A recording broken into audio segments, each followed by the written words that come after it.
Bien, il m'a été demandé que je parle de mécanismes de justice transitionnelle en République démocratique du Congo, de les alternatives de la société civile. Cette thématique est très intéressante parce que ça nous permet de voir comment, parallèlement à des mécanismes de justice transitionnelle tels que développés au niveau des structures étatiques, on a aussi des initiatives de la société civile et qui sont très importantes et qui, me semble-t-il, nécessitent d'être prises en compte si, dans le contexte particulier de la République démocratique du Congo, l'on veut vraiment prendre en considération, ou plutôt apporter réparation aux victimes des conflits en RDC.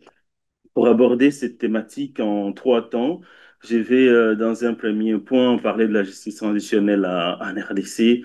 Je vais partir des années 90, mais je serai très bref parce que c'est pas tout parler en profondeur, ça sera juste un panorama que je vais survoler sur la justice transitionnelle en RDC donc des années 90 à nos jours. Je parlerai dans un deuxième temps, sur le régime des amnisties de poursuites pénales et du fonds de réparation en faveur des victimes en faisant une analyse critique de ces mécanismes-là qui ont été pensés de façon monolithique sur la justice transitionnelle en RDC et je finirai enfin sur la question de ces alternatives proposées par la société civile en montrant un pas vers la solution. Évidemment, j'aborderai les avantages et les désavantages de ces alternatives-là. Ils ont des points positifs, mais aussi sont des points négatifs. Et l'idée, c'est de montrer comment on peut se servir quand même, partir de ces propositions de la société civile pour envisager, penser un système de justice transitionnelle qui part d'en bas et qui peut influencer la structure étatique pour établir une forme, un mécanisme de justice transitionnelle efficace et pertinent. S'agissant du premier point, c'est sur la justice transitionnelle en RDC. Donc, depuis des années 90 à nos jours, on a. Pourquoi les années 90 nous intéressent? Parce que de la conférence nationale souveraine, que les années de la démocratisation en Afrique, la fin, disons, le début du multipartisme, il y a eu ces conférences nationales qui ont été organisées dans beaucoup de pays africains. La RDC de même a fait organiser cette conférence nationale souveraine et lors de les Zaïre à l'époque, de cette conférence nationale souveraine, institué de commissions vérité et réconciliation qui était divisée en deux, une commission sur les questions de dommages causés aux biens, une autre commission sur des dommages causés aux personnes. Il y a toute une discussion au début d'institution vers les années 90 de ces mécanismes, de ces commissions-là, vérité, réconciliation, de savoir est-ce qu'on va partir de quelle année, est-ce qu'il faudrait partir de tous les dommages, pour penser justice transitionnelle vers les années 90, de penser des victimes depuis l'époque coloniale, de disait est-ce qu'il ne faudrait pas partir de victimes plutôt des années de l'accession à l'indépendance. Il s'est développé un consensus que l'on va penser les champs d'application temporels de ces commissions allaient partir des années juste après, après l'indépendance, donc après 1960. Et il a fini les deux commissions Vérité et Réconciliation qui ont été établis, ils ont fait un très bon boulot, ils ont fini leur travail en faisant des suggestions, en établissant des crimes, même si la plupart des crimes à l'époque, évidemment, qui ont été soulevés par le membre de ces commissions, visaient particulièrement le régime de l'ancien président Mobutu. Mais on a quand même un travail, si vous regardez ce qui a été établi cette année-là, un travail plus approfondi, on est dans les détails des crimes et même l'idée d'envisager les poursuites. Cela n'a pas abouti, donc on n'a pas pensé aux poursuites ni aux réparations, parce que juste après la conférence, il y a le régime à l'époque a empêché que tous les acquis et toutes les propositions de ces commissions vérité et réconciliation de l'époque soient réalisées, et même le gouvernement de transition devrait être établi, n'a pas été établi et 4 ans, 6 ans plus tard, la guerre est arrivée, a tout chamboulé un peu. On a ignoré et donc ces acquis de cette discussion de la conférence nationale souveraine et on est entré dans une autre phase des guerres, dans la guerre de 96, les rébellions, plusieurs rébellions en 98. Et à l'issue de ces rébellions de 98, en 2003, mais déjà 2002, euh, il y a eu des conférences qui sont tenues à Pretoria, en Afrique du Sud. Ce qui est intéressant lors de ces discussions sur la paix, le régime de Mobutu n'est plus là, Kabila a pris le pouvoir, mais les chaos règnent, il faut réconcilier les partis et penser encore l'État pour repartir de nouveau. Et dans ces discussions, il y a eu plusieurs discussions, notamment à Lusaka, mais ce qui est très intéressant, c'est dans l'accord inclusif de Pretoria, on va revenir encore sur la question de justice transitionnelle. Et là, l'accord de Pretoria même, et qui vient avant la constitution de cet accord-là, on pense même la constitution de transition en RDC. On va reconnaître, et on voit même dans la constitution de transition de 2003, on parle de commission vérité et réconciliation. Cette commission va aussi commencer son travail, mais il était tout au début d'ailleurs de son œuvre, au moment où il commence ses travaux, et beaucoup plus critiqué parce qu'on retrouve le président de la commission, ancien membre du groupe armé, et soupçonné par la société civile d'avoir participé même à des crimes, et il se retrouve président de la commission Vérité et Réconciliation.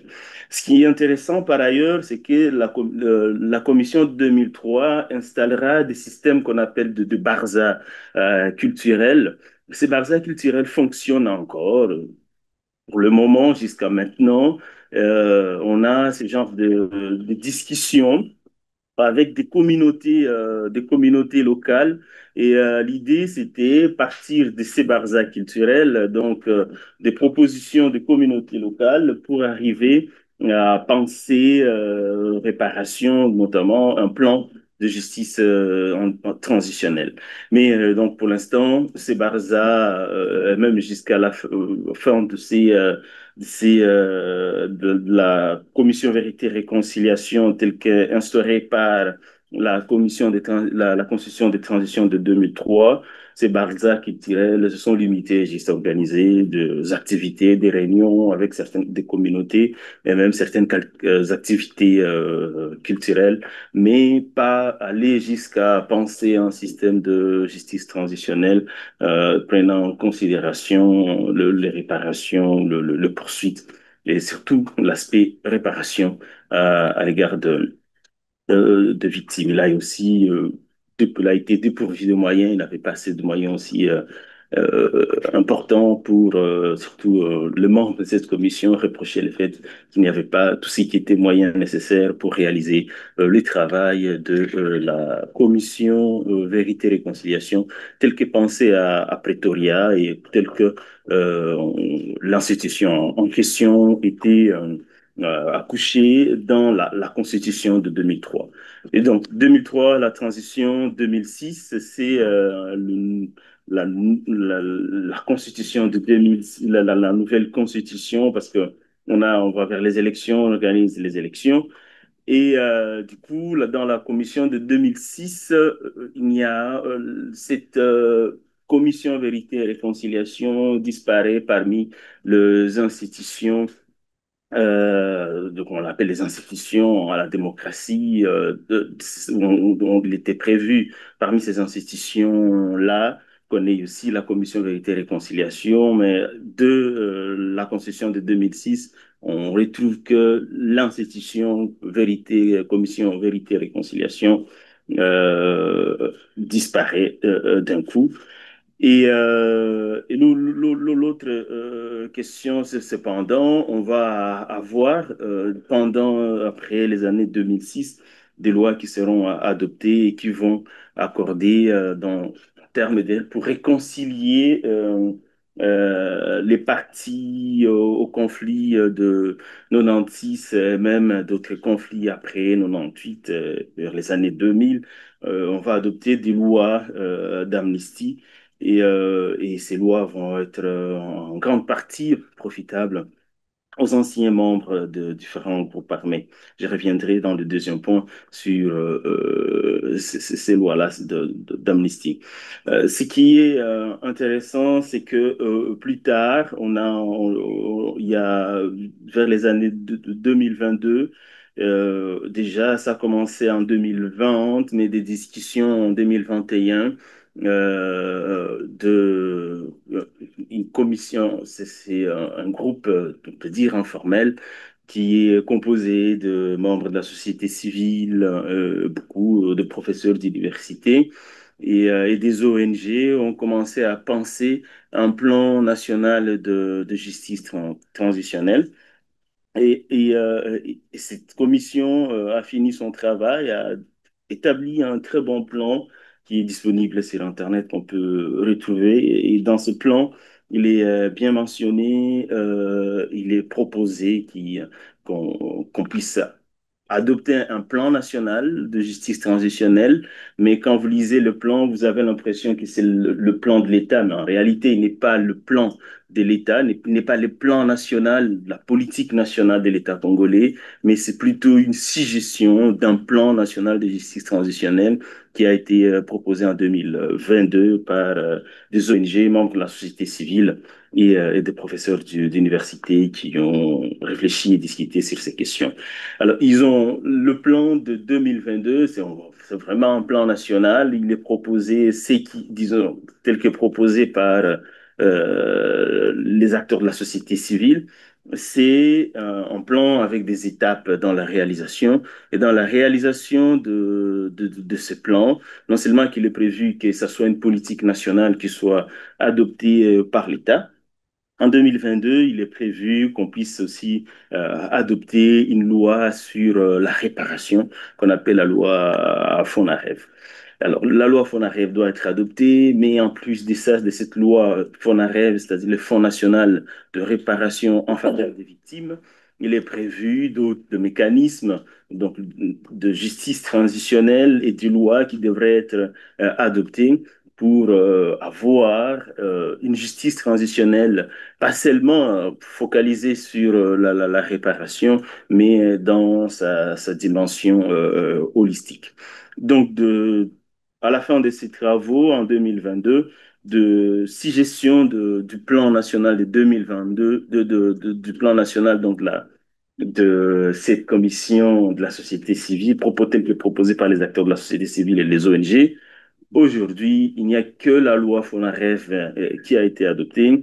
Dans le plan national, on a même des projets de loi qui ont été proposés.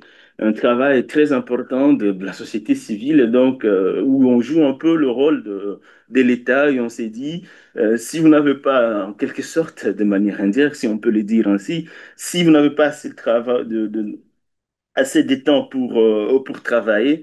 Lorsque vous travaillerez sur ces questions, voici un projet de loi qu'il faudrait adopter. Et là, il y a plusieurs projets qui sont annexés à ces plans nationaux. Donc, il y a toujours un travail de la société civile et qui est proposé au gouvernement. Mais malheureusement, vous lisez, la seule loi qui a été adoptée en ce sens, c'est la loi Fonarev et je reviendrai sur cette loi dans les deuxièmes points. Donc, brièvement, c'est un peu ça ce qu'on peut présenter comme dans ce premier point comme l'histoire de, et là je l'ai dit de manière brève, de la justice transitionnelle en RDC. S'il y a des questions, je pourrais y revenir. Dans les deuxièmes points, ces deuxièmes points, ça porte sur les régimes donc des amnisties, des poursuites pénales, le fonds de réparation en faveur des victimes. Et donc, ça me permet de revenir sur dans ces mécanismes qui ont été adoptés dans le premier point, donc dans l'aspect descriptif qui est de ma présentation. Dans cet aspect, dans le deuxième point, c'est l'analyse un peu critique. Et dans les critiques, j'ai resté beaucoup plus aussi limité par rapport au temps. Mais je pourrais revenir sur d'autres questions s'il y en a sur, ces questions, sur un point quelconque de ma présentation.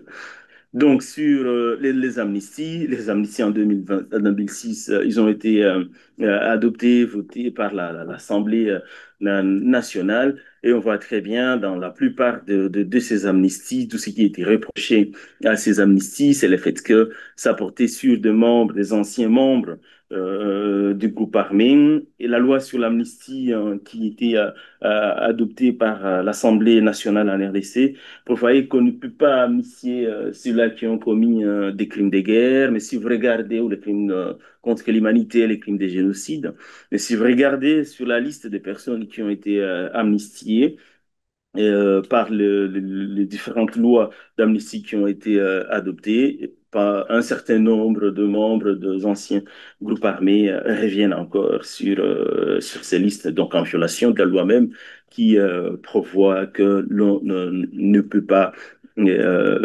amnistier ceux-là qui ont commis les crimes de guerre. Le poursuite pénale, déjà parallèlement toujours, il y a le poursuite pénale plutôt ont été aussi entamées en RDC. On voit le rôle là, de la CPI qui a joué un rôle important. La RDC a soumis des affaires à la CPI, Congo 1, Congo 2. Congo 1, c'est en 2002 où la CPI a ouvert des enquêtes limitées sur le territoire de l'Ituri. Congo 2, ça date de 2022. La CPI a ouvert des enquêtes limitées sur le territoire dans de Nord Kivu.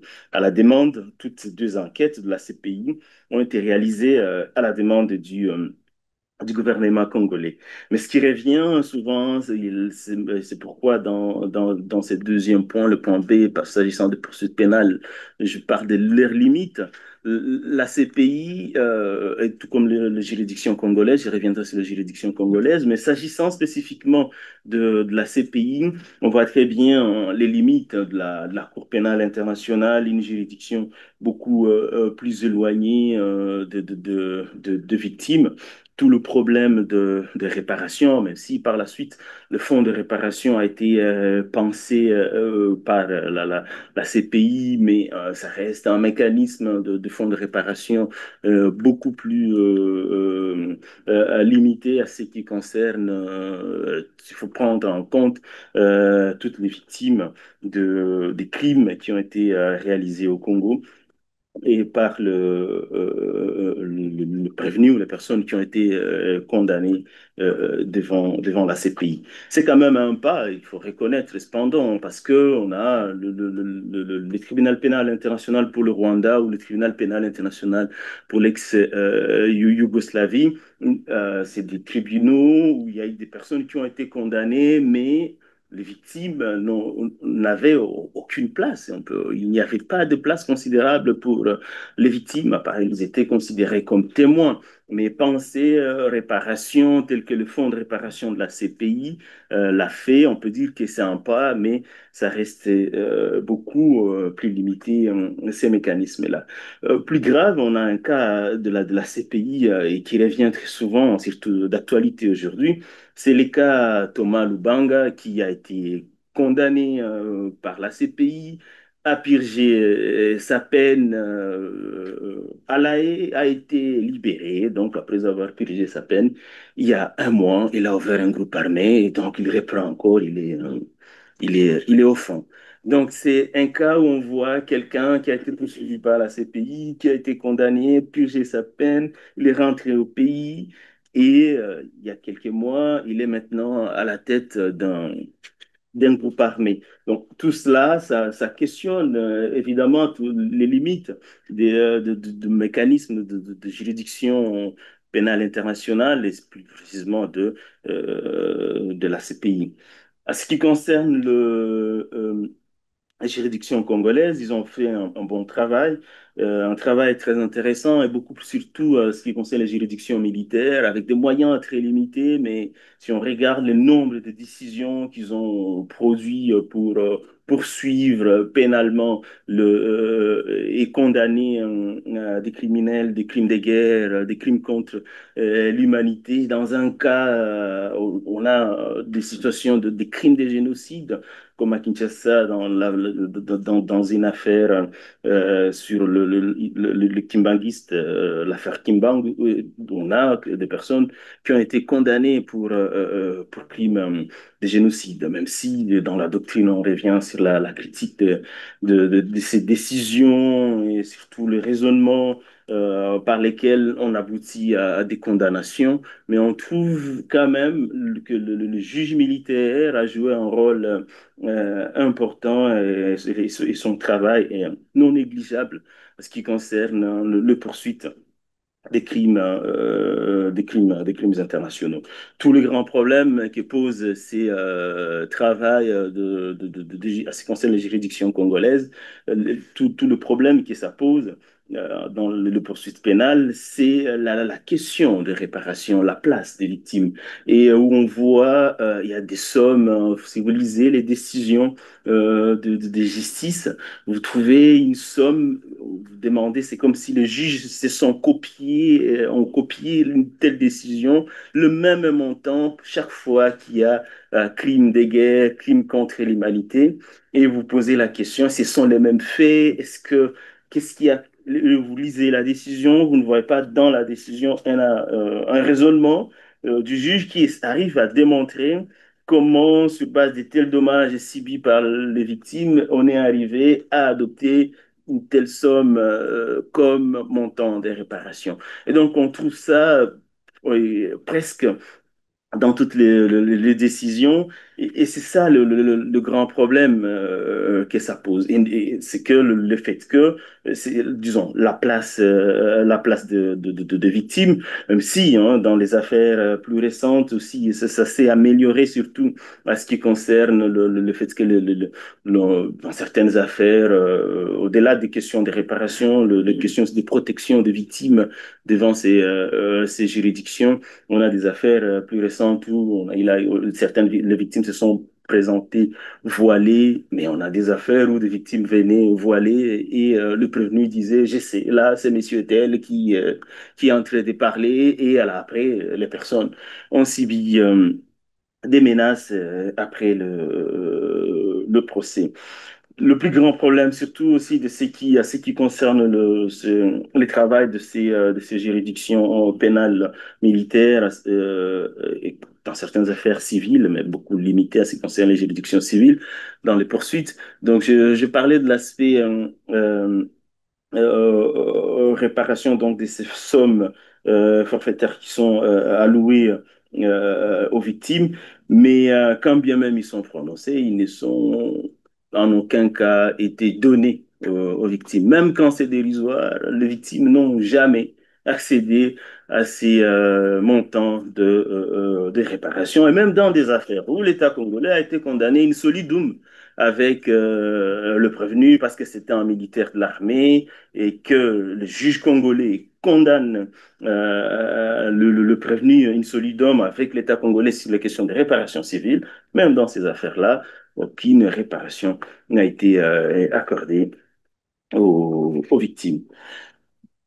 Ça sont des limites. Là, je parlais de la CPI, mais l'on peut ajouter sur le point B, on peut aussi ajouter le travail de la Cour internationale de justice dans l'affaire Congo-Ouganda, où il y a un mécanisme qui a été adopté à l'issue de cette affaire sur la réparation. On a créé un fonds qu'on appelle FRIVAO, c'est le fonds des réparations pour les victimes de violences dans l'affaire entre le Congo et l'Ouganda. Le fonds en question, il a reçu une somme de 65 millions de dollars dans ce qui est le premier palier qui a été donné par l'Ouganda à l'issue de la décision de la CPI, disons de la Cour internationale de justice, qui avait condamné l'Ouganda à verser 325 millions de dollars à la RDC. C'est vrai qu'on est dans des affaires qui sont interétatiques, donc qui opposent les États et où on considère que la victime, c'est l'État. Mais dans cette affaire, dans ces deux affaires, dans cette affaire, l'État congolais a fait un pas en acceptant. Évidemment, il y avait dans l'informel aussi un peu une pression des agents, des avocats de la RDC qui ont demandé s'il faut que nous les accompagnions, mais c'est dans l'informel, l'État dans la quête de cette somme, faudrait aussi rassurer que ces montants-là reviendra aux victimes. Mais dans le mécanisme international de réparation, et surtout devant la CI, la Cour internationale de justice, la victime, hein, c'est l'État, mais l'État a fait quand même ses pas en acceptant de créer ce fonds FRIVAO et qui peine aujourd'hui à fonctionner. Et récemment, je pense, il y a une année, le directeur a été on est sanctionné, remplacé et en lui reprochant de problèmes liés au fonctionnement et à la gestion de ces fonds. Donc, c'est on a, de ces diapositives, il y a aussi un autre fonds qui va être créé, si vous vous rappelez bien, par rapport à ma présentation, c'est le fonds qui vient dans la mise en œuvre de ce troisième point, le plan national de justice transitionnelle de 2022, où on a décidé de créer le Fonds national de réparation à l'égard des victimes de viols, à l'égard des victimes et plus précisément pour des viols et violences sexuelles pendant les conflits armés. Donc, on comprend très bien que le fonds a un champ d'application beaucoup plus limité et il s'applique aux victimes des viols et des violences sexuelles pendant le conflit armé. Donc, les autres victimes en dehors de ces fonds n'ont pas droit à la réparation. Et ceux qui sont ciblés par rapport à toutes les victimes, c'est une catégorie spécifique des victimes, donc les victimes de viols et des violences et des violences sexuelles. C'est un fonds qui est financé par des aides extérieures, mais principalement par le fonds minier. Il y a un fonds minier au Congo pour tout ce qui concerne les mines et les entreprises minières qui exploitent au Congo. Il est prévu qu'ils versent dans un fonds il y a une somme d'argent bien importante et cette somme devrait, normalement, l'idée c'est de viser les générations futures, quand les mines ne seront pas là, mais les générations futures puissent avoir accès à ce fonds. Mais la loi FONAREV prévoit aussi que ce fonds sur les réparations des victimes de viols et violences sexuelles puisse profiter du fonds qui vient de ces fonds-là miniers, mais aussi de la loi du budget national. Donc, donc un fonds qui, pour l'instant, travaille et il est trop actif. Hein, on se fait regarder sur Internet et par rapport à ses actions, on le voit sur terrain. Il produit un travail considérable, mais déjà, on est à 2 ans depuis sa création. Le fonds en question, il est sur 2 ans après. Il n'y a aucune victime en tant que telle qui a déjà été qui a reçu le montant en tant que tel de réparation. Pourquoi? Parce que d'abord, dans le fonds, il est prévu, la loi qui crée ce fonds, le fonds NAREV, prévoit que il donne compétence à des juridictions comme le tribunal de grande instance, la compétence de définir les statuts de victimes. Et dans une procédure, d'abord, il faudrait que le fonds, par au niveau administratif, établisse une liste de personnes qui ont droit à la réparation. Et parallèlement à cette liste-là, on peut aussi se déclarer victime en demandant, en se présentant devant le tribunal de grande instance du ressort de l'endroit où l'on a été victime de viol et violences sexuelles. Le problème, en créant une telle compétence à une juridiction, on n'a pas modifié la loi nationale sur les compétences des juridictions. C'est-à-dire, on devrait, parallèlement à cela, adopter une loi qui donne compétence à ces juges-là d'être compétents et de statuer sur la qualité des victimes. Et donc, il y a un certain nombre de lois qui devraient être adoptées pour déterminer même l'idée d'un ombudsman qui est prévu dans le fond, c'est-à-dire dans le cas où vous déclarez victime devant le juge et que le juge dit de grande instance, non, je pense que vous n'êtes pas victime, vous avez une possibilité de faire appel devant un ombudsman. Et l'ombudsman aussi, c'est un organe qui devrait être créé par une loi spécifique et qui, jusque-là, n'a pas été adoptée. Donc, on a une structure en tant que telle qui existe 2 ans après sa création. Il est en train, il fait, il est en train d'établir les listes, certaines actions importantes, on le voit à l'égard de victimes, mais qui sont sporadiques en fonction des événements, en fonction du moment ou des spectacles, des concerts, où on voit les fonds impliqués, il met beaucoup d'argent, mais tout cela, à ce qui concerne les victimes, ils sont d'une certaine façon ignorés ou disons oubliés.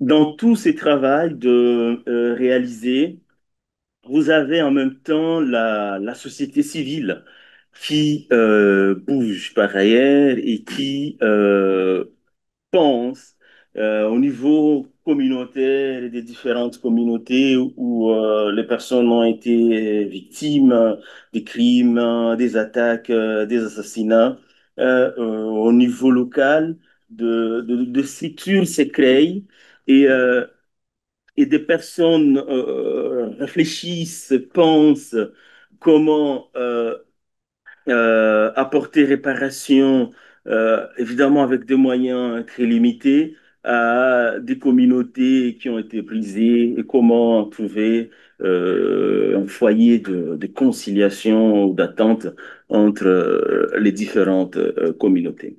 Alors, sur ces alternatives-là de la société civile, on le voit, ils sont nombreux. Vous le voyez dans des actions de la précisément en Belgique, en France, en Angleterre, aux États-Unis.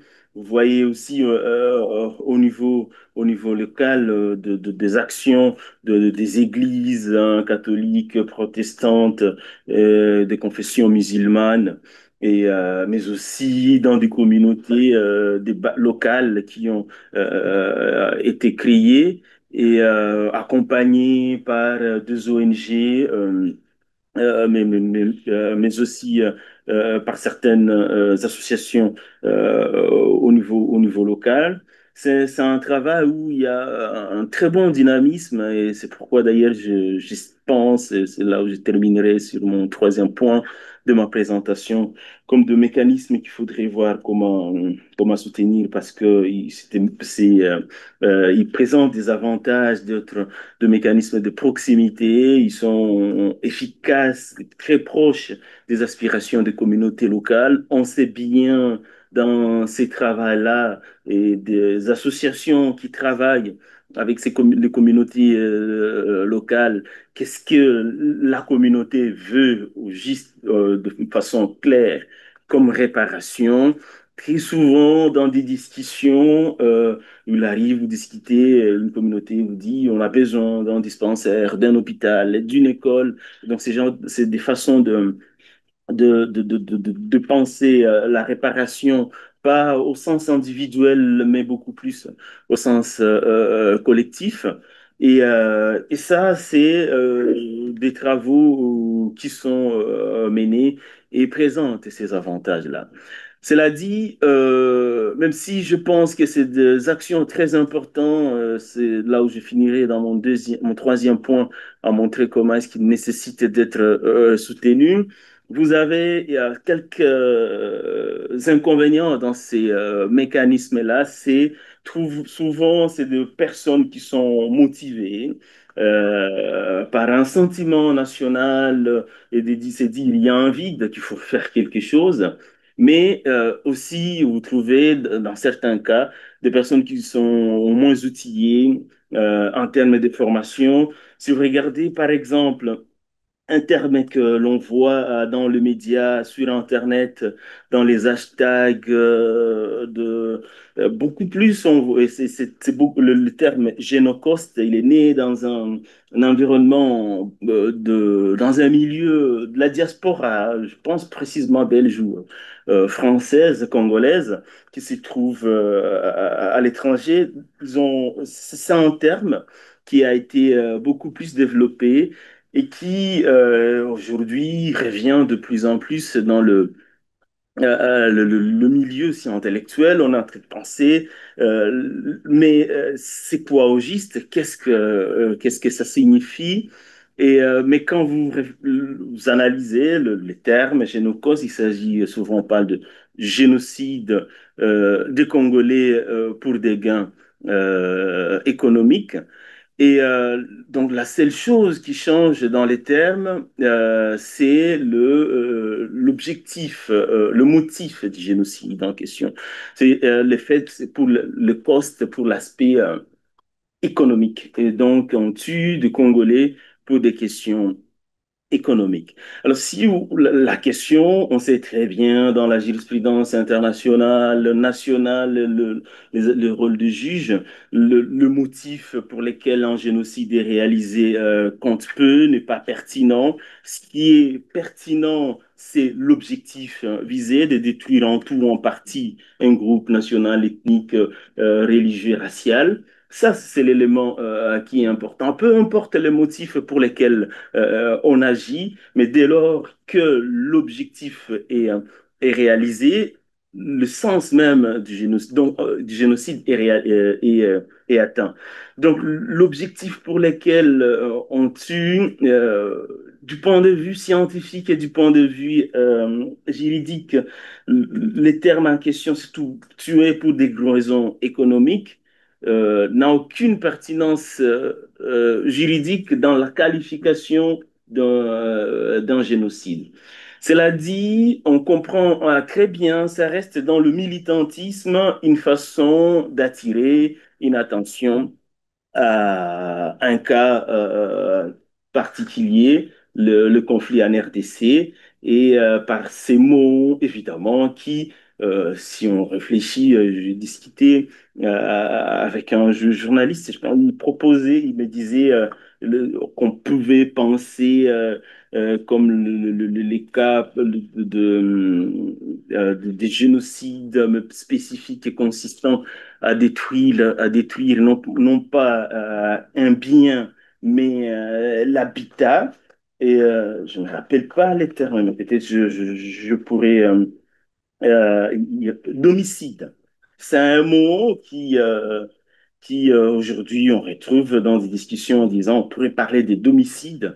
Et donc ici, il n'y a pas ce qui est visé, n'est pas question de détruire tout simplement un bien donné, mais plutôt, en plus de la destruction du bien, c'est que l'on vise, c'est de détruire le foyer, l'habitat même d'une communauté pour que celle-ci manque ou soit dépourvue de cet habitat. Et dans des discussions, certains disent, mais ça peut avoir du sens, mais Génocoste, où on intègre en plus du dol spécial, de l'intention spéciale de détruire en tout, en partie, un groupe tel que le spécifique, comme le dit les statuts de Rome, les quatre groupes, on ajoute l'objectif.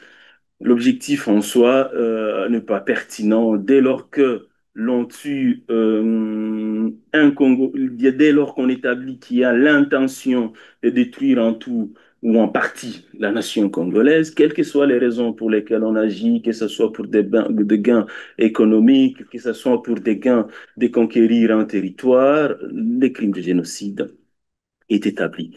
Et l'autre élément, c'est que vous vous retrouvez très souvent dans les discussions aussi qui revient, et c'est pourquoi je parle du risque du négationnisme, c'est que et très souvent, on se rend compte que c'est à l'égard des personnes moins outillées. Il arrive très souvent dans les discussions sur les crimes au Congo, certaines personnes reviennent sur la hiérarchisation des crimes et ici des génocides. Et très souvent, on revient sur la comparaison de la situation au Congo avec la situation au Rwanda. Et la crainte dans ce genre de discours, on les retrouve à l'égard évidemment de personnes qui sont victimes de ce qui se passe en RDC, jusqu'à par leur souffrance à ignorer la souffrance des autres victimes. Et donc ça, c'est la crainte qu'on retrouve très souvent et dans les manifestations, vous trouverez de ce qui revient sur ces génocides-là, disons des crimes qui ont été réalisés en RDC. Vous trouvez des discussions qui reviennent sur les comparaisons avec d'autres crimes ou avec les génocides des Tutsis au Rwanda. Donc ça, c'est toute la discussion et je suis sûr qu'il y a les droits, les outils que j'ai des juristes sont limités par rapport à cela, mais il est important tout en sensibilisant sur les crimes en RDC et dans certaines situations qualifiées même de génocide. On a les cas du rapport Mapping qui parle clairement du génocide. Faire attention à tomber dans le risque du négationnisme des autres crimes, de ce qui réalisé ou du génocide de la région, des Grands Lacs précisément. Et enfin, je pense que, cela dit, quelles que soient les critiques qui reviennent à tous ces travaux de la société civile, on peut par ailleurs séparer l'ivraie du bon grain, parce que très souvent, on arrive à dire, à disqualifier le travail de la société civile en disant, si vous limitez, c'est que les termes génocostes en disant que ça n'a pas assez de sens du point de vue juridique, vous risquez de disqualifier tout le travail qui est réalisé par cette société civile. Et le risque ici, c'est de jeter les bébés et l'eau du bain. Il y a, je pense, quelque chose de très important dans le travail de la société civile. Mais en gros, il faut outiller la société civile pour rendre son action efficace. Et pour cela, on revient dans la plupart des travaux de la société civile sur la question très récurrente, on parle très souvent de la justice pénale. On attend même dans les discours du prix Nobel Denis Mukwege, elle vient beaucoup sur l'aspect poursuite pénale, même si les victimes, évidemment, qui est très important, doivent avoir réparation, mais on ne peut pas oublier la justice pénale. Et on voit ça aussi très souvent, sur on demande la justice pour la RDC, ça revient dans les travaux de la société civile et les actions des ONG.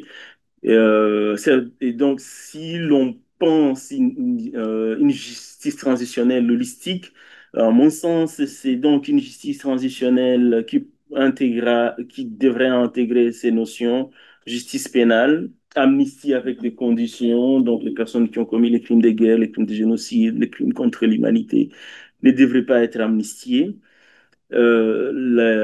en intégrant aussi la réparation individuelle et collective dans des endroits où les personnes ont besoin des fois, il y a des endroits où il faut, en plus de la réparation individuelle, accorder une réparation collective. Et dans les réparations individuelles et collectives, tenir compte des spécificités genre, les crimes réalisés sur les enfants, mais aussi par rapport aux différentes communautés et à leurs demandes spécifiques, au lieu de se limiter à ce que l'on voit ou l'on pense de la justice transitionnelle au niveau de l'État sans intégrer les dynamismes au niveau local. Et en plus de tout ça, évidemment, c'est les garanties de non-répétition. Et si je finis par ces garanties de non-répétition, c'est parce que je pense que si l'on peut vraiment penser la paix en RDC, il faut intégrer cette dimension-là. Vous regardez la plupart des profils de membres des groupes armés, la plupart des profils de de certaines personnes qui sont ciblées dans différents rapports comme ayant réalisé, commis des crimes en RDC. Vous trouvez, c'est des personnes qui ont déjà été citées dans des rapports en 98, en 99, en 2000, en 2003. Donc, c'est un peu les mêmes noms, en fait, qui reviennent. Et donc, si ces garanties de nos répétitions étaient, depuis les débuts, pensées et développées, on peut penser, estimer que peut-être il y aurait plus des groupes armés ou des aventures à, à se révolter, disons, à créer un groupe ou à aller commettre des crimes de guerre, des crimes de génocide ou des crimes contre l'humanité. Quand je le pense, je suis conscient que ce n'est pas à moi de définir la portée de ces crimes. C'est un tribunal bien. On a le travail de juridiction congolaise, mais l'idée d'avoir un tribunal spécial pour la RDC, c'est une idée très importante. Elle permettra euh, en parallèle de l'action de la justice transitionnelle holistique en RDC, prendre en compte de poursuites pénales pouvant garantir et donc, établir ces garanties de non-répétition. Donc, L'action de la société civile, elle est importante. C'est une photo qui a été à Bukavu lors d'une action d'une ONG locale qui a organisé du théâtre participatif. Que cette photo-là a été prise. Pour moi, elle me parle beaucoup. On voit ces dynamismes, ces mouvements, malgré euh, ces tissus qui empêchent à réaliser les aspirations d'une justice et surtout d'une paix durable. Et c'est des actions autour du feu. C'est au niveau des ONG au niveau local où on réunit des jeunes autour d'un feu. L'idée, c'est de partir de la tradition africaine où on s'est retrouvé le soir autour du feu pour parler. Et là, il y a des ONG au niveau local qui ont développé cette façon de se réunir autour du feu pour, en guise de mémoire, parler de ce qui s'était passé en vue d'éviter que cela se reproduise. Voilà des actions, je pense, qui nécessitent d'être petite soit-elle au niveau local, au niveau de base, nécessite d'être renforcée pour penser la justice transitionnelle en RDC. Merci.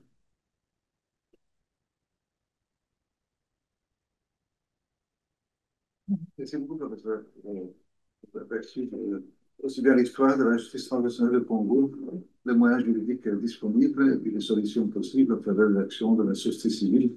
Euh, Avant d'ouvrir le débat et les questions, je vais juste demander pour les personnes qui sont en ligne, je crois que c'est plus efficace si vous pouvez poser votre question à travers le chat pour qu'on puisse maîtriser un peu le processus.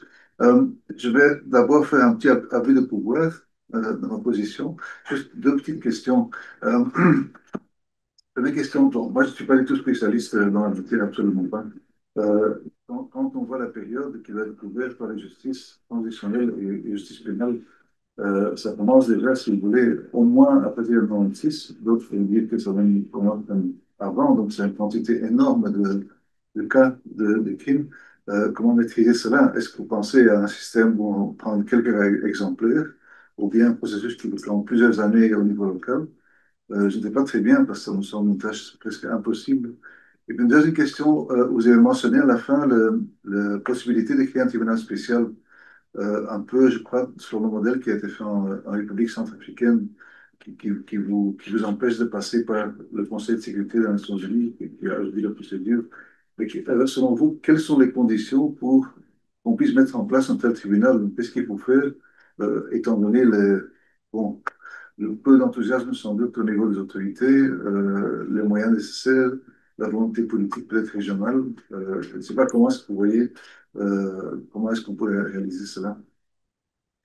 Merci pour l'exemple du tribunal je commence par la deuxième question. Le tribunal pour la Centrafrique, c'est une initiative nationale, donc une loi nationale adoptée par l'Assemblée, par le Parlement et où l'on crée cette juridiction, une loi nationale avec un soutien évidemment des Nations Unies. Ça nécessite évidemment une volonté politique au niveau national, beaucoup plus au niveau national au niveau régional.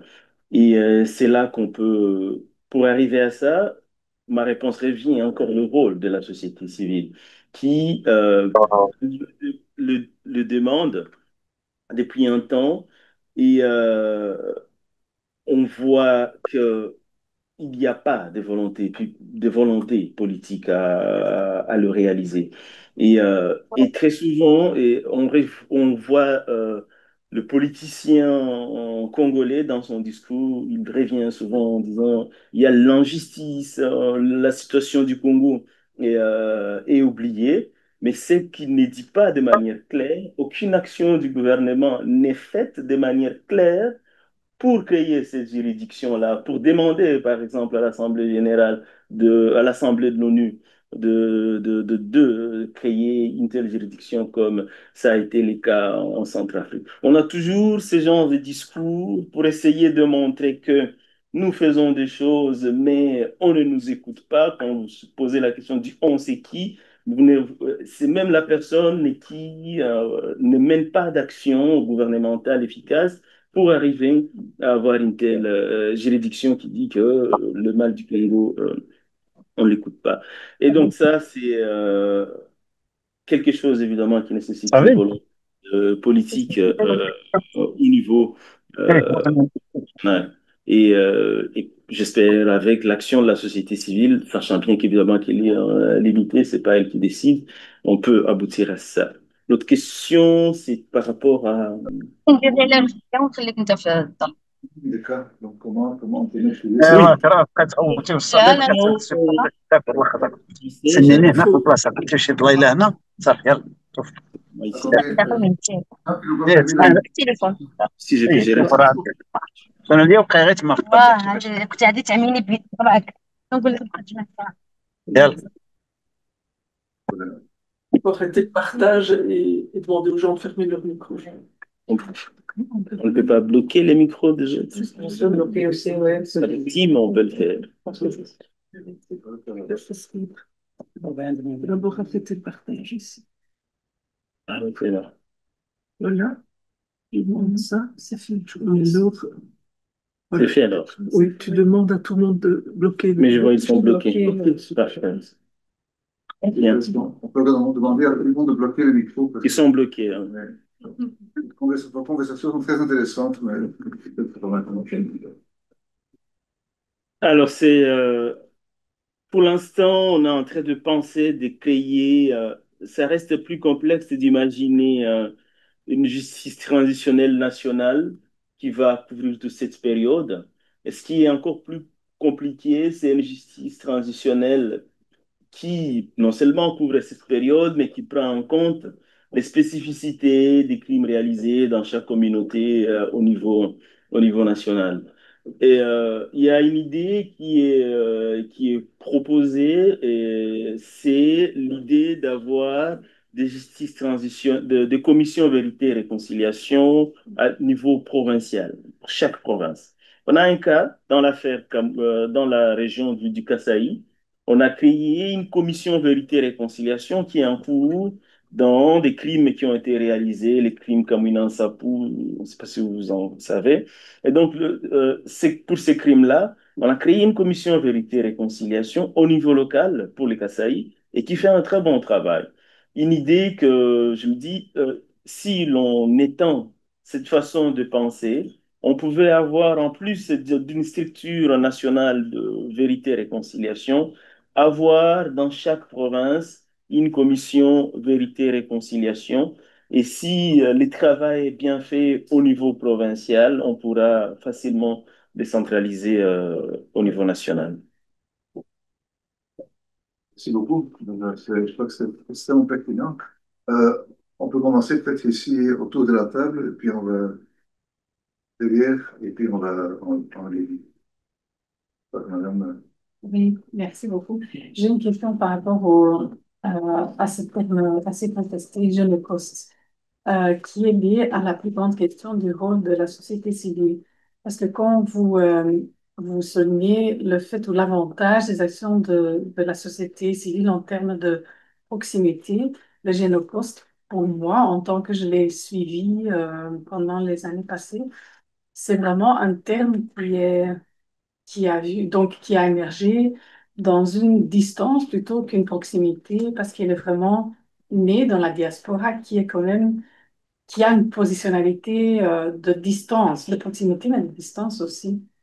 Et voilà, je me demandais quel peut être, parce qu'on est ici à Bruxelles, quel peut avoir le rôle de la diaspora dans la mobilisation voilà, des actions de la société civile.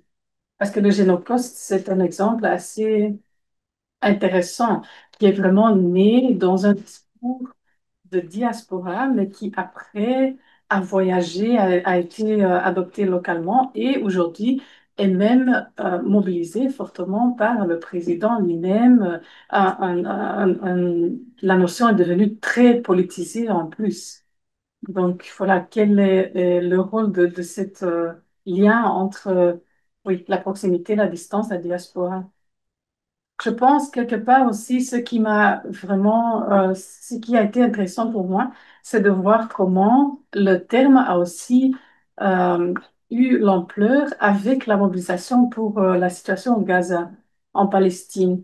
Donc aussi utilisant ce discours mobilisant et militantiste pour le génocide hein, qui se passe au Gaza, comment la diaspora congolaise se fait aussi inspirer par la mobilisation palestinien, qui est une diaspora quand même différente, avec une histoire très différente en termes de proximité et de distance. Donc, cette question de diaspora. Oui, en fait, il est vrai que les termes, comme tu l'as dit, hein, il est né dans un contexte particulier, une diaspora éloignée des réalités au niveau local. Mais comme je l'ai dit, il reste important dans l'essence militantiste que dans l'essence scientifique du génocide ou des crimes.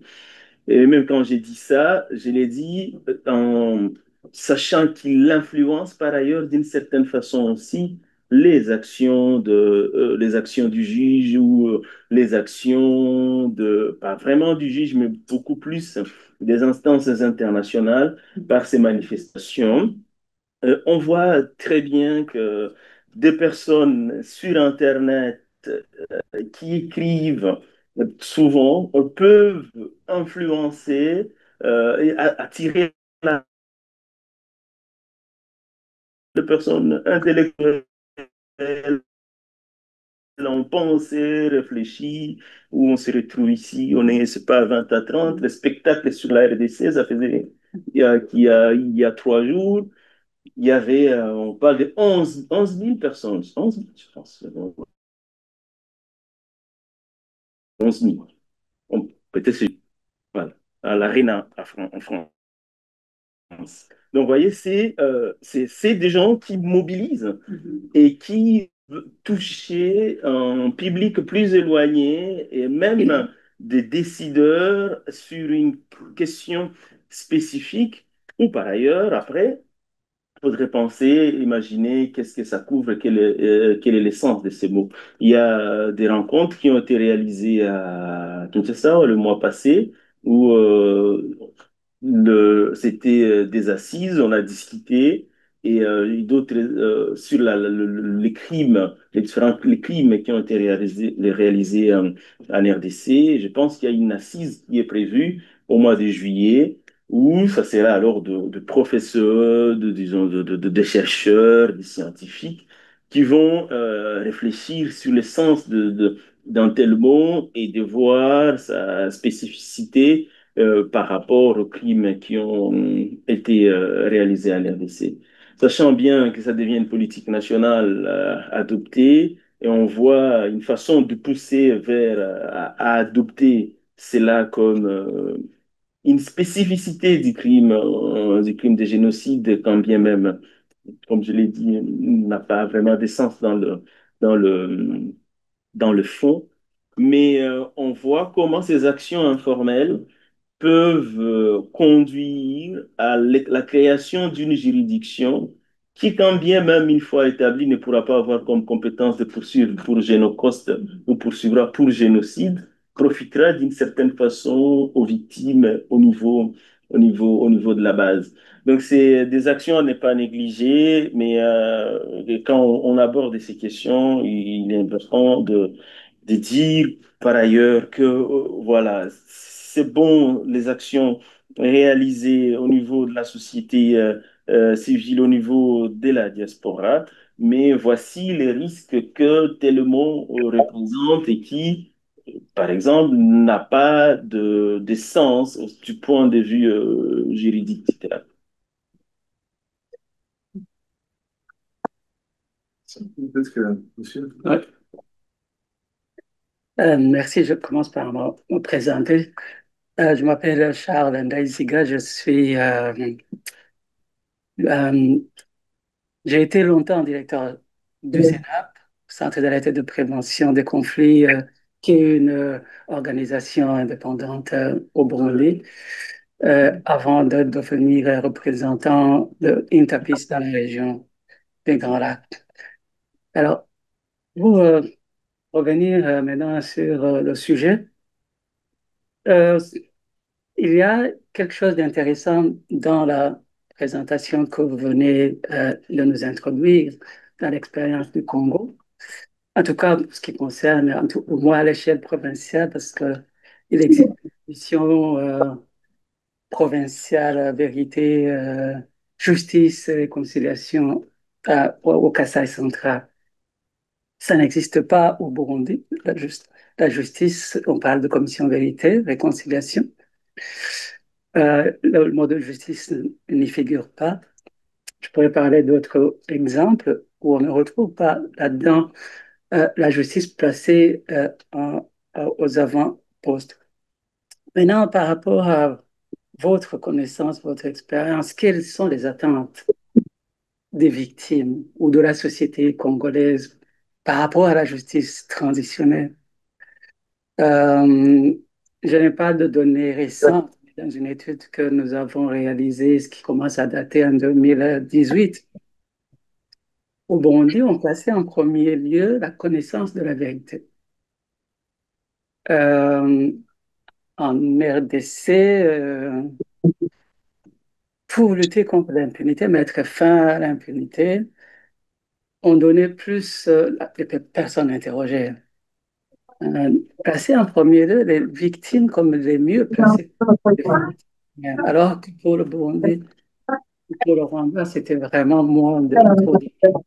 Donc, à l'époque, bien que les attentes étaient vraiment très limitées vis-à-vis des institutions, aujourd'hui, je ne sais pas si vous pouvez...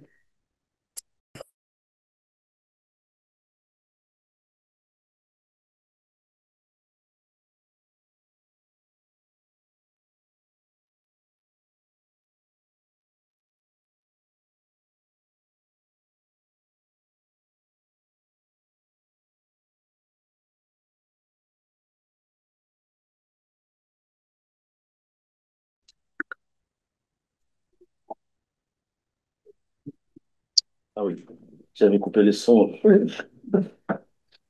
On doit répondre. Non, c'est bon. Continue, c'est bon. Parfait. Donc, l'on revient pour ceux qui sont en ligne. Donc, à par rapport à la RDC, c'est que ce qui se passe au Kasaï est différent de ce qui se passe à l'Est. Ce qui est au niveau du Kasaï, c'est un conflit interne, spécifiquement interne, tandis que à l'Est, ce que vous avez, un conflit qui est régional avec des implications des États voisins. Et ce qui fait que même les attentes des victimes, même en termes du temps, de ce qui s'est réalisé au Kasaï, comme Inansa a poussé une année, 2 ans, tandis que vous êtes à l'Est sur plusieurs années des crimes, ce qui fait que les attentes de victimes sont différentes. Mais s'il faut le dire de manière brève par rapport aux travaux réalisés sur terrain, on voit très bien ce qui revient, c'est de demandes de réparation collective, la construction des hôpitaux, la construction de centres voilà, de ces centres de santé. Dans certains cas, on a vu des victimes dire que ce qui est incorporé, ce ne sont pas la construction d'un grand monument dès lors que dans le village, les gens ont d'autres besoins. Et beaucoup plus dans ces demandes, c'est la justice. Et donc, l'on voit l'idée de garantie de non-répétition. Ceci s'est réalisé en telle année, c'est revenu en telle année. Il faut qu'on ait des garanties que ça ne reviendra plus. Et ces garanties que ceci ne reviendra plus, c'est pas des mécanismes de justice plus efficaces, Et bien évidemment, cela dans des organes, ça nécessite aussi des institutions étatiques bien établies. Et ça, ça revient souvent dans les demandes donc, des victimes. Je peux dire deux choses, justice et réparation. Mais dans la réparation, donc la justice, c'est qui garantit c'est ça, ce qui implique garantie de non-répétition. Et la vérité en soi, ici, on a estimé que par un mécanisme de justice plus efficace, l'on peut accéder à la vérité, mais ce que l'on voit, par exemple, dans le cadre de la commission, si on voit comme une commission vérité et réconciliation, organise des rencontres, des réunions où les gens discutent et essayent de comprendre ce qui est arrivé, pourquoi c'est arrivé. Mais beaucoup plus pour l'instant, réparation collective et des garanties de justice. Mais alors, tout ça, comme c'est ce qui revient dans les demandes des victimes, mais si vous avez, dans ma présentation, vous voyez qu'au Congo, on a un peu de tout. Mais tout le problème qui existe, c'est que pour chaque époque, on a visé un axe de façon isolée. C'est-à-dire, on a créé des commissions vérité-réconciliation dans des années dans l'histoire auxquelles on n'a pas donné tous les moyens nécessaires pour réaliser leur mission. On a créé des organes de réparation pour les victimes. Et si vous lisez le texte des lois, donne compétence à ces organes-là, FONAREV, on tient de tout ce que je viens de dire ici, ça se trouve dans les textes en fait. Tout ce qui est réparation individuelle, réparation collective, tout ça est de manière claire dans des documents, des lois adoptées au niveau national. Donc tout le problème, ce n'est pas seulement la mise en œuvre, l'application de ce qui est adopté, mais aussi l'autre problème, c'est le fait que chaque régime, chaque système vise un axe de la justice transitionnelle sans imaginer cette justice de manière holistique que ces sous-ensembles-là devraient marcher ensemble pour penser la justice. C'est un peu ce qui manque. Merci beaucoup, professeur. Oui. Il y a beaucoup de candidats à poser des questions. Mais bon, on va juste ici. Bon, je propose, normalement c'était prévu jusqu'à 16h30, mais je crois qu'il y a beaucoup de questions aussi des gens en ligne. On peut continuer un peu jusqu'à 17h, si vous êtes d'accord. Si vous n'avez pas le temps. Oui, peut-être que. Oui, merci beaucoup, Eric, et grand merci, Piero, pour la présentation qui a été vraiment très riche. J'ai deux questions, je vais être bref. La première porte sur le fonctionnement du FONAREF, ou peut-être le dysfonctionnement du FONAREF, hein, parce qu'il est conçu comme, d'un côté, je dirais, un mécanisme administratif, mais puis on a ajouté cette dimension, je dirais, judiciaire. Donc, il faut passer par le tribunal de grande instance. Alors, si on veut tuer le bébé, c'est par cette voie qu'on doit y aller, hein. Donc, qui a conceptualisé cette idée de lier le fonctionnement de ce mécanisme administratif à une procédure judiciaire devant les tribunaux de grande instance dont on sait, enfin, dont on connaît le problème? Donc, c'est comme si on n'a pas voulu que ça fonctionne, mais peut-être que je vois de la mauvaise foi où elle n'existe pas. Enfin, c'est juste une question. Et puis la deuxième question, bon, on n'a pas encore parlé du nouveau contexte actuel à l'est du Congo. J'utilise le mot nouveau contexte, je ne sais pas très bien comment le qualifier, mais quelle marge reste-t-il pour vous ou pour les activistes au niveau du plaidoyer ou même de la recherche ou même de l'enseignement en matière de justice transitionnelle? Il y a eu de personnalités de grands noms. Vous avez cité le docteur Mukwege qui ont fait des plaidoyers bon, sur le plan national et international en matière de justice pénale. Quelle marge reste-t-il actuellement pour mener des plaidoyers, des activités d'enseignement et de recherche dans ce domaine? Merci. Merci. Par rapport à la première question, il y a il a été dit, disons, j'ai effectué un séjour de recherche au mois de novembre à Kinshasa pour rencontrer les acteurs de Fonarev, et surtout les acteurs aussi politiques qui ont beaucoup travaillé qui travaillent sur le Fonarev, dans la loi en question qui a été adoptée pour le fonds de réparation en faveur des victimes de viols et violences sexuelles. Ce qui est revenu très souvent dans nos discussions était que on est tous conscients que l'article qui renvoie la compétence au tribunal de grande instance ne devrait pas avoir lieu. Et d'ailleurs, si vous regardez le projet qui a été adopté, envoyé au Parlement, dans ce projet-là, avant l'adoption de la loi, il n'était pas prévu l'article en question qui donnait compétence à l'article 10, je pense, ou 4, qui donne compétence au tribunal de grande instance. C'est plus tard, dans d'autres commissions, on ne sait pas comment, dans les discussions, une loi, ça suit un schéma qui passe par plusieurs commissions, où on a vu la version définitive avec ces dispositions. Et en novembre, c'était en septembre, je pense, septembre l'année passée, lors de ces discussions, il était convenu qu'une nouvelle loi, une loi modifiant la loi Fonarev devrait être adoptée. Et quand même un projet à l'époque était en discussion.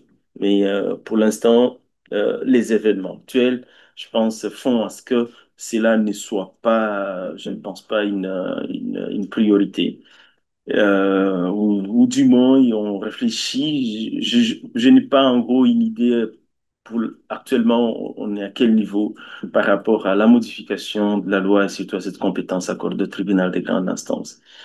Et par rapport à la deuxième question, aujourd'hui, dans la situation actuelle, on voit encore, c'est la société civile dans le conflit actuel joue un rôle très important.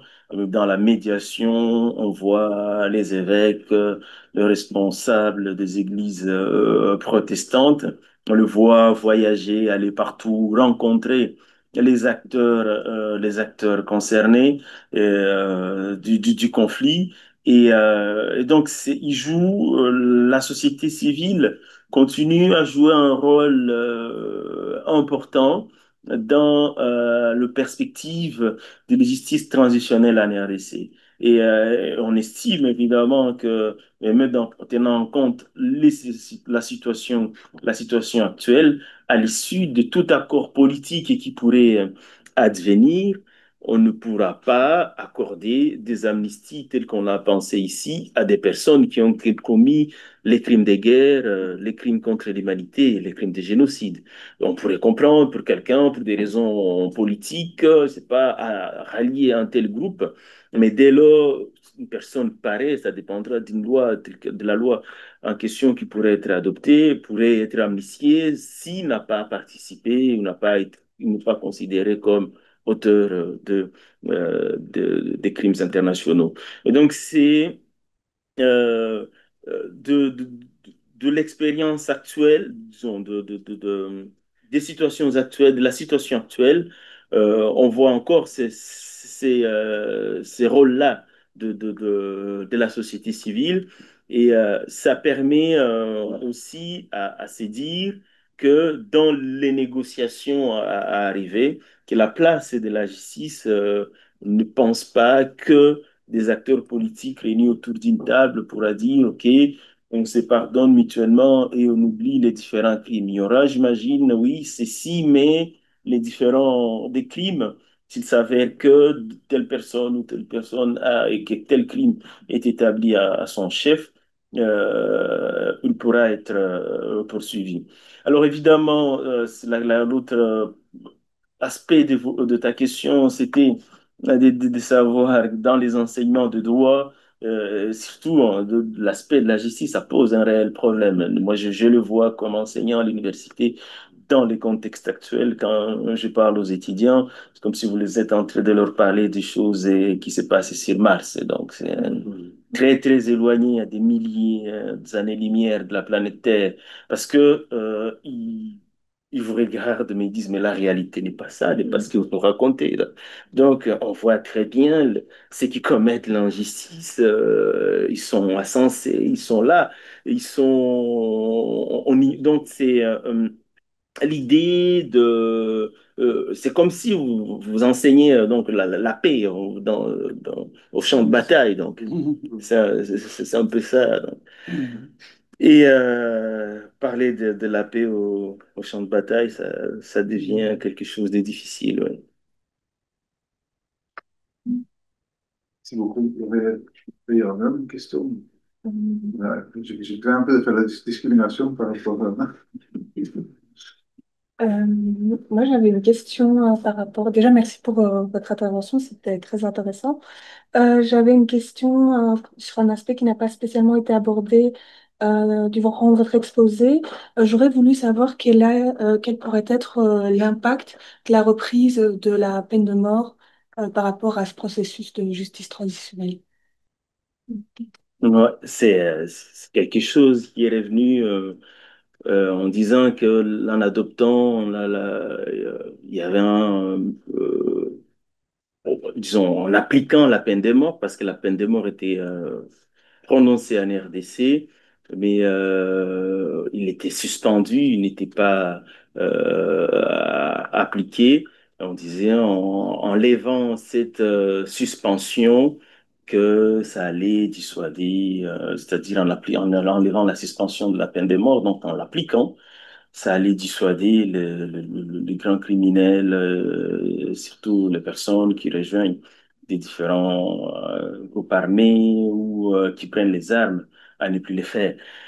Mais en gros, je pense que ça n'a pas joué un rôle tel qu'on l'imaginait, que ça allait produire comme résultat.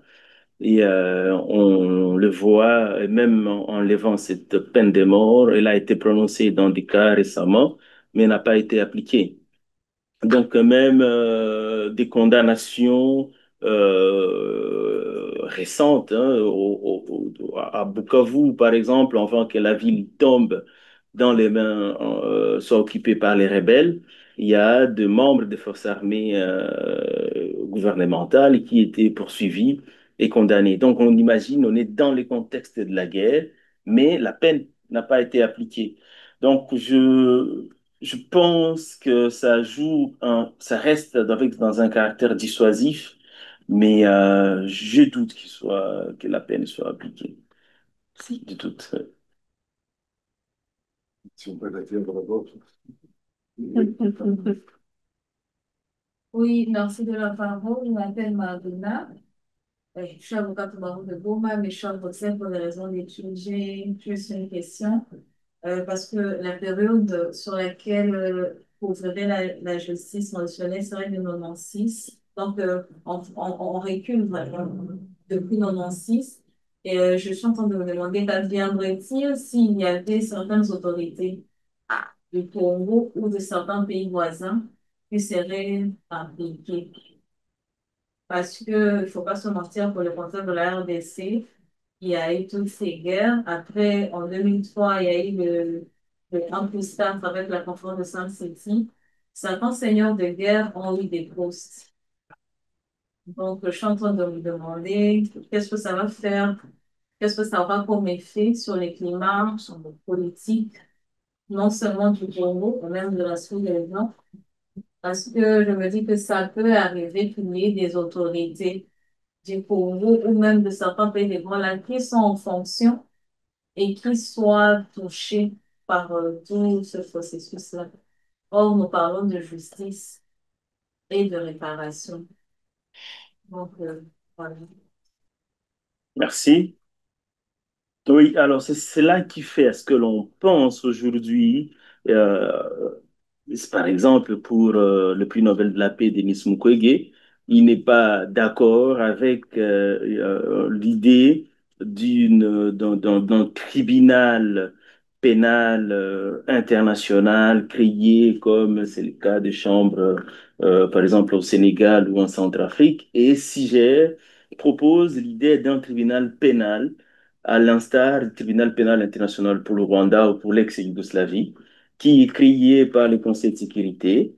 Et donc, ici, il y a une compétence dans notre mission du Conseil de sécurité, de paix et de sécurité internationale, et estime qu'une telle juridiction aura alors la compétence plus étendue et pourra avoir une compétence de poursuivre même un président en exercice dans un pays voisin, dans un pays étranger qui n'est pas la RDC. Donc, cela revient, mais je partage votre crainte de dire que je trouve que ce n'est pas parce que ça date de 96 que ça pose vraiment un problème, parce que ça peut être aussi récent à impliquer des acteurs de la région importants. Et donc, dès lors que ça implique les acteurs de la région, pour une poursuite d'un tribunal pouvant avoir une compétence allant jusqu'à des poursuites au-delà du territoire national, c'est l'image du tribunal pénal international pour le Rwanda ou du tribunal pénal international pour l'ex-Yougoslavie qui est créé par les conseils de sécurité avec une obligation de coopération des États membres, parce que là, ça serait sur base d'une résolution et un caractère contraignant, et qui est différent alors d'un tribunal créé comme en Centrafrique par une loi nationale et qui a des subventions des Nations Unies avec des juges étrangers.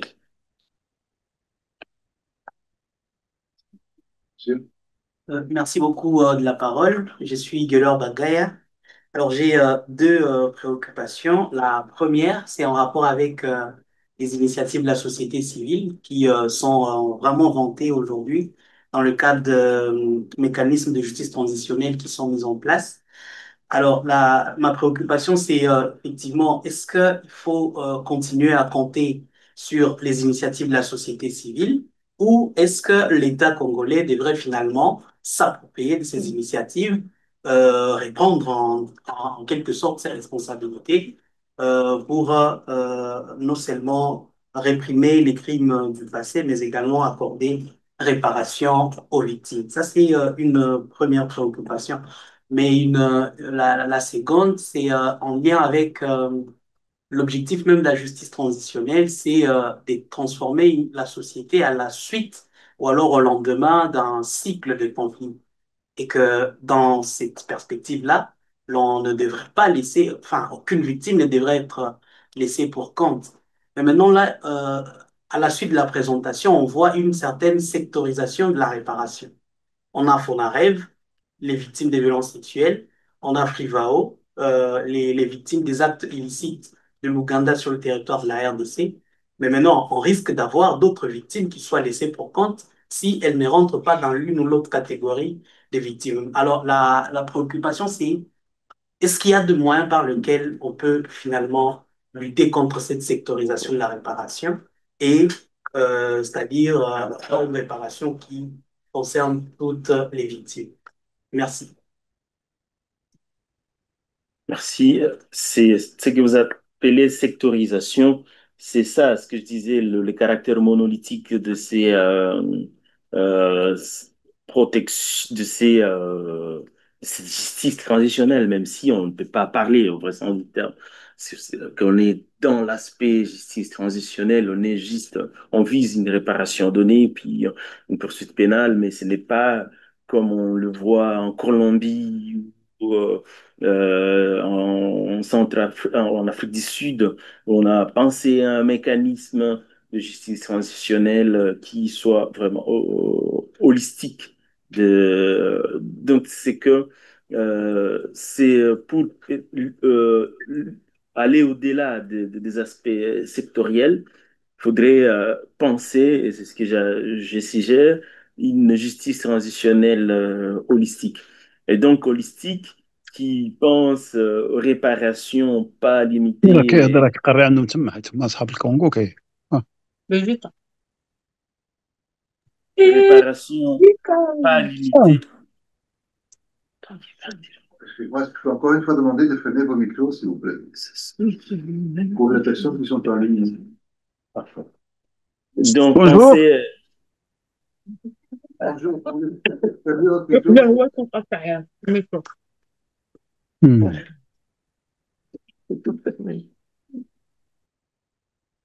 Voilà.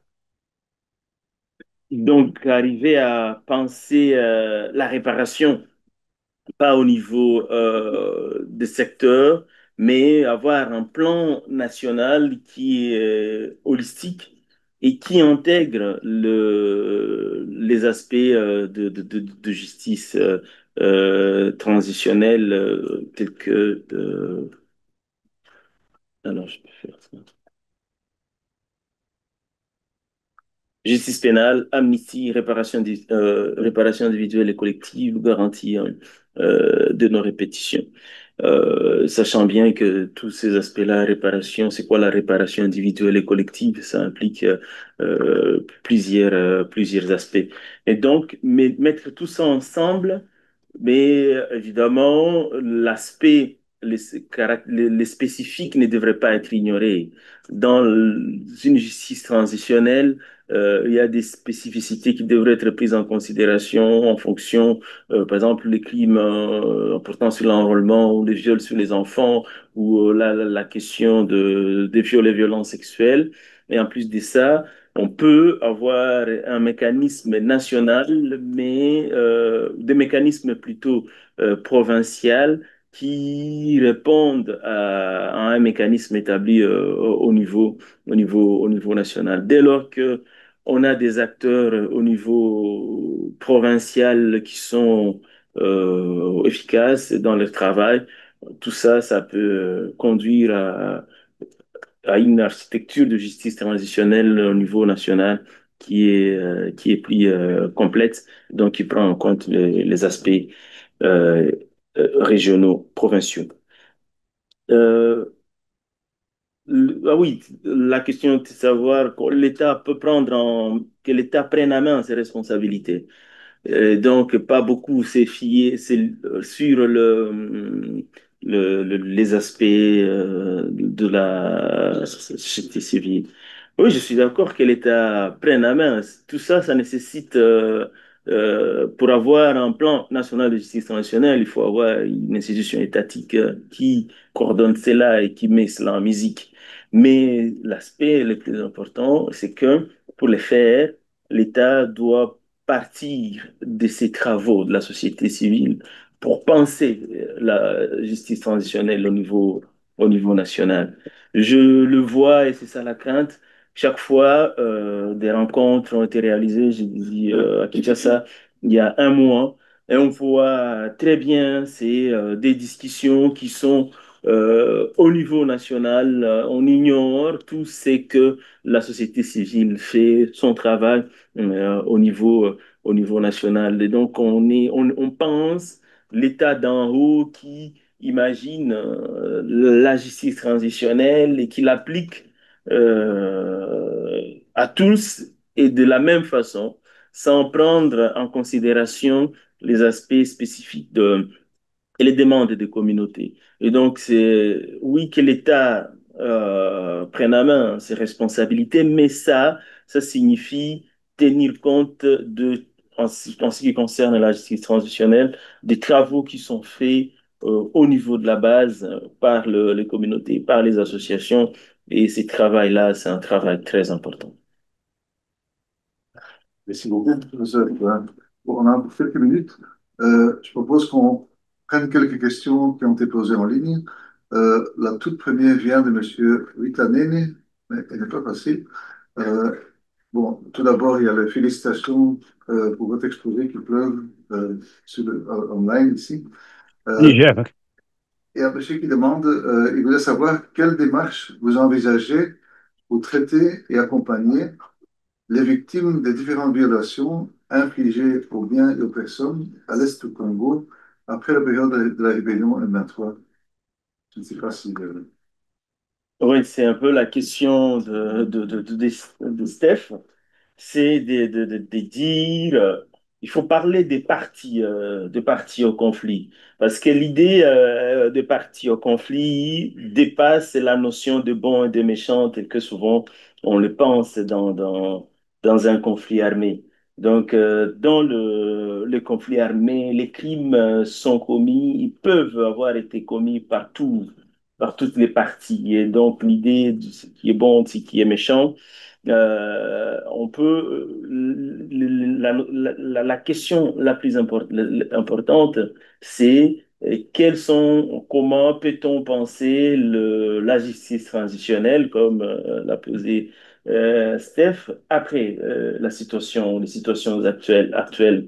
Et donc, après ceci, on a cet avantage-là d'avoir dans le processus en cours le rôle de la société civile représentée dans les discussions qui sont en cours, et quelle que soit l'issue de ces discussions, s'il faudrait penser justice transitionnelle intégrant les amnisties, on ne peut pas estimer qu'une des parties au conflit qui aurait commis un crime de guerre, un crime contre l'humanité ou un crime de génocide, par exemple, pourrait être amnistiée. Mais la notion de la justice, tout le monde est d'accord. Je ne pense pas qu'il y ait une partie au conflit actuel, je ne le pense pas, qui n'envisage pas l'idée de la justice ou l'idée de la paix. Et l'idée même de la paix telle qu'envisagée, c'est une paix qui passe par la réconciliation, une paix qui passe par la réconciliation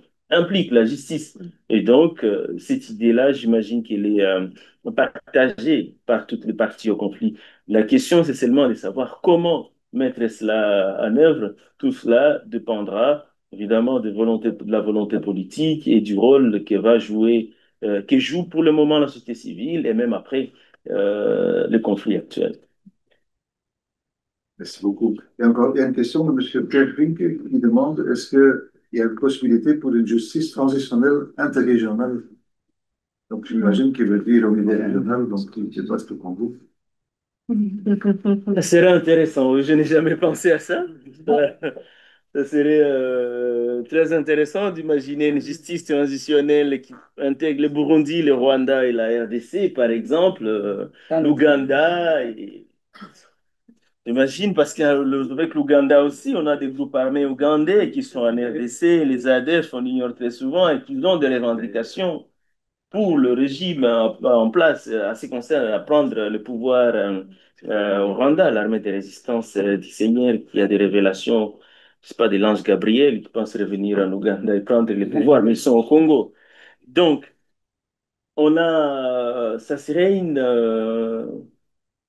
idée très intéressante, mais dès lors que ça reste un mécanisme à penser au niveau national, ça posera un problème, mais peut-être un mécanisme de justice transitionnelle adopté par l'East African Community ou je ne sais pas, Dans un monde imaginaire. dans un monde imaginaire, évidemment.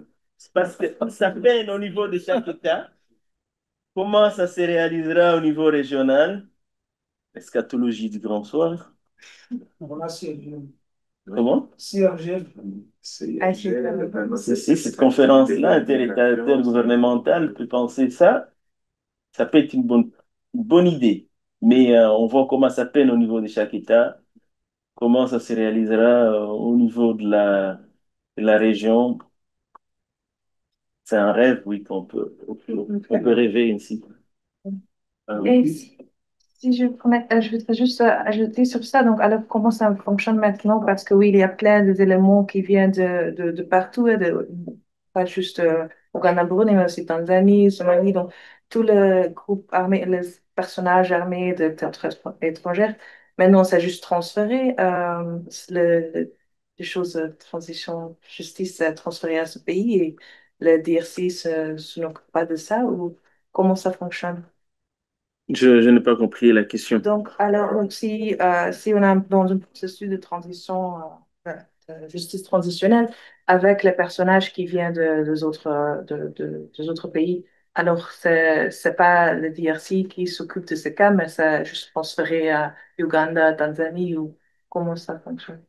Oui, c'est pourquoi, dans l'idée de la justice transitionnelle ici que l'on pense, j'ai parlé de la justice pénale, mais une justice pénale, ça signifie, dans l'approche justice transitionnelle, ça pourrait être une justice pénale avec une compétence, comme le demande le docteur Denis Mukwege, créé par le Conseil de sécurité, avec une compétence d'étendre ces poursuites au-delà du territoire de la RDC. Donc, ça signifie dès lors que, je ne sais pas, un Kenyan a commis les crimes en RDC, pour autant que ça s'est passé sur le territoire de la RDC, cette justice-là pourrait être compétente à poursuivre cette personne et à demander son extradition, à défaut, par exemple, d'être jugé dans son pays. Mais très souvent, ce genre de juridiction, ce n'est pas que extrader si vous n'êtes pas capable de juger, mais très souvent, c'est que ces personnes rentrent dans le champ de ma compétence. Donc, vous avez l'obligation de coopérer et de me l'envoyer en appliquant une résolution du Conseil de sécurité qui a un caractère contraignant à l'égard de tous les États membres de l'ONU, évidemment.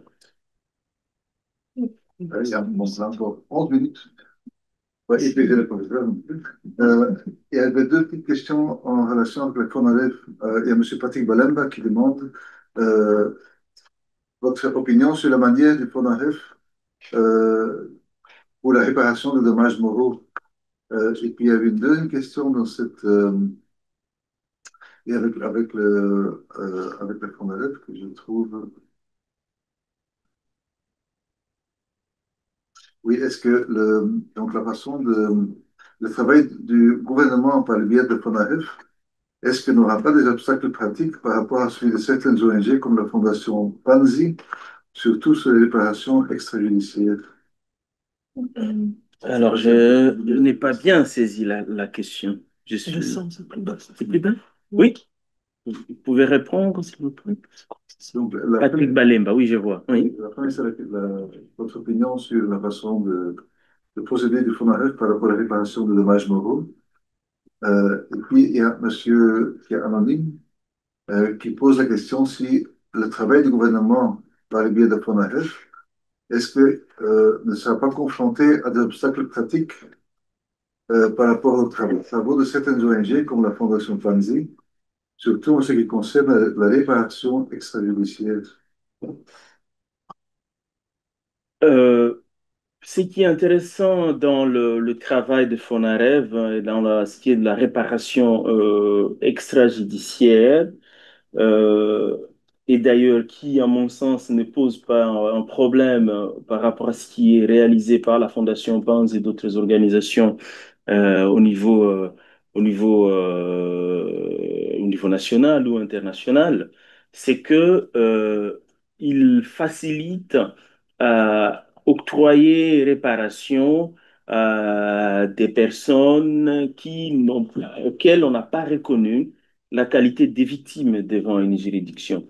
Et ça, ce n'est pas quelque chose de spécifique à Fonarev. On a ça devant le Fonds de réparation de Nations Unies, le fonds aussi plutôt de la CPI, où il est reconnu qu'on puisse accorder réparation, par exemple, dans l'affaire Thomas Lubanga, par exemple, il a été reconnu qu'on a l'ordonnance sur la réparation, qu'on accorde des réparations aux victimes et que le fonds, d'ailleurs, que le fonds puisse aussi intégrer dans la catégorie des victimes à avoir réparation, non seulement les victimes telles que considérées dans l'affaire Thomas Lubanga, mais d'autres victimes pour autant que ces victimes-là parviennent à démontrer les liens avec les crimes que Thomas Lubanga a réalisés.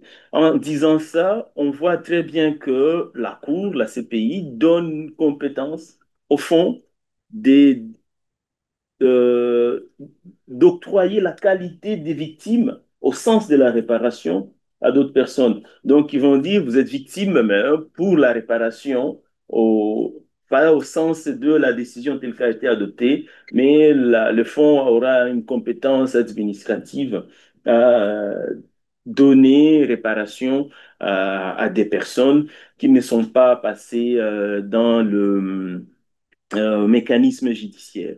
L'autre élément le plus important qu'on voit, ce qui est l'avantage du FONAREV, c'est sa spécificité. C'est à l'égard des personnes qui ont été victimes de viols et violences sexuelles. Et on le voit même devant dans la CPI, toujours dans l'affaire Thomas Lubanga, où on a dit, on voit l'aspect sexo-spécifique. Et il a clairement été dit que dans la décision rendue par la CPI, que le juge, le tribunal, la cour est consciente qu'un certain nombre de victimes ne s'est pas présenté devant le juge par rapport au crime en question, le viol, qui fait à ce que certaines personnes victimes préfèrent carrément oublier et garder silence par rapport à la culture et par rapport à tout ce qui c'est là les viols, ça porte comme ça stigmatise toute la victime elle-même. Et c'est ça l'idée même de la loi Fonarev. En adoptant une telle loi dans un contexte aussi particulier, on s'est dit qu'on peut avoir des victimes qui ne sont pas passées par le mécanisme du juge parce qu'ils ont eu peur, ils ne veulent pas se présenter dans un procès où ils vont affronter le prévenu, se mémorer de tout ce qui s'était passé pendant ces moments, lors du viol, mais à qui on peut reconnaître dans une démarche administrative la qualité des victimes. En ce sens, Fonarev, c'est quand même un système parfait quelles que soient évidemment les remarques et les reproches que j'ai formulés à son travail, qui sont d'ailleurs d'ordre euh, institutionnel, des lois qu'il faut adopter et à de certains endroits des corrections qu'il faut apporter. Mais ça laisse quand même un système bien pensé. La question de Balemba, c'est sur les dommages moraux. La question, oui, et l'autre élément, c'est donc on voit dans Fonarev, il y a aussi tout ce qui est le caractère transgénérationnel des victimes. Surtout là encore, ça revient sur l'idée de vouloir réparer dans la CPI, l'affaire Thomas Lubanga, où les ONG voulaient intégrer, à ce que le juge consacre cette notion de victime transgénérationnelle. Et on voit bien que la CPI évite d'aller sur ce terrain-là. Fonarev essaye un peu d'adopter cela sans en définissant le statut de victime, on laisse sous-entendre que l'on peut être victime dans les caractères transgénérationnels, même jusqu'à 3, 4, 5, 6 générations, dès lors que l'on... Et tout le problème, hein, d'ailleurs, de Fonarev dans la définition des victimes, si vous lisez la loi, à un moment donné, vous vous dites, mais tout Congolais est victime et doit à une réparation. Et dans ce cas, comment un tel fonds, d'où trouvera le montant pour réparer tous les crimes qui ont été réalisés au Congo? Il y a une bonne volonté à agir, à faire les choses, mais cela reste à des limites du point de vue pragmatique comme pour les victimes, disons, les dommages moraux, il en est de même des dommages transgénérationnels qui, la question de la césabilité, comment saisir, comment évaluer un dommage d'ordre moral et les liens de causalité, l'imputation, imputer ces dommages-là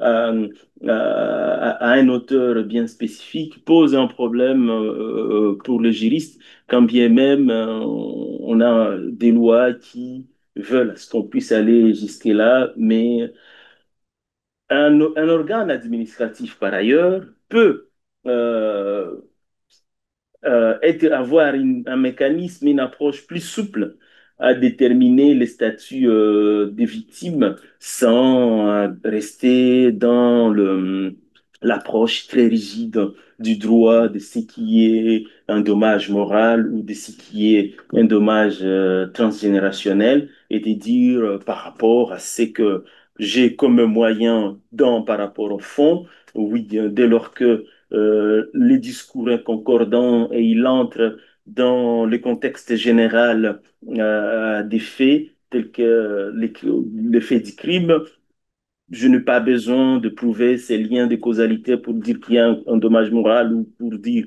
que le dommage est transgénérationnel, je vous accorde des réparations. Ça, un organe administratif, il a de marge et de manœuvre beaucoup plus large qu'un organe juridique au sens classique. Et c'est ça, je pense, que Fonarève essaye assez à ça qu'on essaie un peu de pallier. Merci beaucoup, professeur. Je crois qu'on sera obligé de terminer. Je m'excuse pour les personnes qui n'ont pas pu poser la question. Je n'ai pas compris les questions quand c'est posées. Évidemment, votre récit est tellement passionnant et votre expertise est tellement grande qu'on a envie de rester jusqu'à demain matin. Je ne suis pas sûr que c'est possible. En tout cas, encore une fois, un grand merci, professeur, et un grand merci à toutes les personnes qui sont venues ici, qui nous suivent en ligne. Sauf objection de votre part, normalement, notre réunion sera mise sur YouTube, sur le canal de Egmont. Donc, si vous avez raté une partie, vous pouvez toujours suivre l'exposé dans plus de détails dans quelques jours. Et donc, le lien vous sera envoyé à toutes les personnes qui ont été enregistrées pour la séminaire. Merci beaucoup encore et très bonne soirée. Merci.